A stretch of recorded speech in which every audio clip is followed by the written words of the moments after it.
Shalom mwana wa Mungu popote ulipo, ninakusalimu katika jina la Yesu. Wazazi tunakuwa na hamu ya kuwakabidhi watoto wetu zawadi, na mara nyingi tunatafuta kile ambacho tunaona kinaweza kuwa bora kwa muonekano na kwa namna ya kibinadamu, kitakachoweza kuwatofautisha watoto wetu na wengine. Tumekuwa tukiwapeleka katika shule nzuri, tukiwalipia ada za gharama, tumekuwa tukitafuta mali na fedha, tukijua kwamba tutawarithisha urithi na kuwapa kama zawadi itakayokuwa alama kwenye maisha yao ya wao kutukumbuka. Lakini ninalo jambo moja ambalo nimekuja kukuambia siku ya leo, kwamba kunayo zawadi iliyo bora zaidi ambao unaweza kumpa mwanao. Ayubu sura 22 mstari wa 25 anasema, naye Mwenyezi atakuwa hazina yako, atakuwa ni fedha yenye thamani sana kwako. Unapomkabidhi mwanao habari za ufalme wa Mungu na sio madhehebu. Kuna tofauti kati ya kumkabidhi mwanao ufalme na kumkabidhi dhehebu. Tunakosea katika kuwakabidhi watoto wetu madhehebu, tukifikiri kwamba tunawaweka katika njia iliyo sahihi, lakini tunasahau ya kwamba kuna tofauti kubwa kati ya madhehebu na ufalme wa Mungu, kwa sababu katika nyakati hizi za mwisho tunazoziendea, madhehebu mengi yataanguka, yataungana na yule mpinga Kristo, yatakuwa upande wa mpinga Kristo. Kwa hiyo ukimkabidhi mwanao dhehebu, atakuwa katika dhehebu hilo. Hata ukengeufu utakapokuja, atajikuta ameanguka katika eneo lile la ukengeufu, kwa sababu ulimkabidhi dhehebu au kumkabidhi ufalme.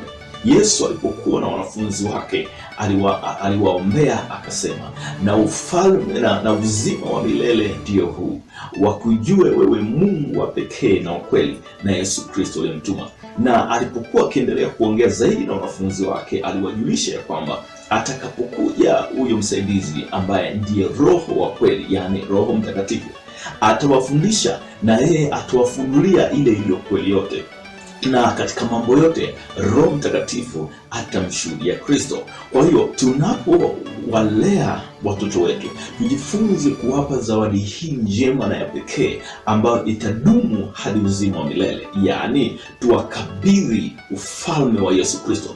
Tuwafundishe kumjua Yesu Kristo, tuwafundishe kumpenda Yesu Kristo, tuwafundishe kumtafuta Yesu Kristo, na sio kutafuta madhehebu, na sio kutafuta dini. Wamtafute Kristo ambaye ndiye kiini na chemichemi ya uzima wa milele. Kwa hiyo ndugu yangu unanisikia, na wewe mzazi popote ulipo, anza kuwekeza habari za Yesu Kristo kwa mtoto wako. Mnunulie vitabu, majarida yanayomhusu Yesu Kristo, sio yanayohusu madhehebu. Mnunulie Biblia, mfundishe namna ya kuomba, mfundishe namna ya kutafuta uso wa Mungu, mfundishe kwamba katika kumtafuta Mungu yako majaribu atakayokutana nayo.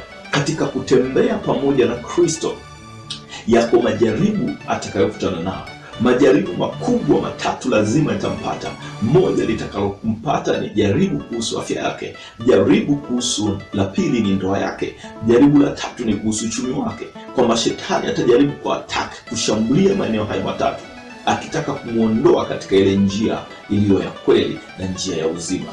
Watu wengi wanasahau jambo moja, kwamba mbingu na nchi zote zitapita na dunia itapita, lakini kamwe neno la Kristo halitapita, bali litadumu hata milele yote. Yesu akawaambia hakika nawaambia, mbingu na nchi zitapita, lakini hata yodi, yani nukta au nukta moja katika Torati haitatambuliwa kamwe.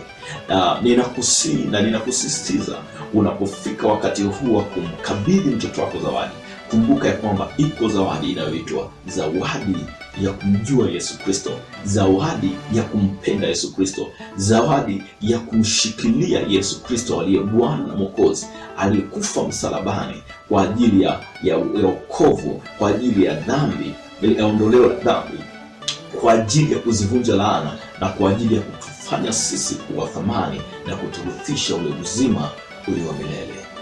Jina langu naitwa Judge Noah Helben Yawe. Shalom.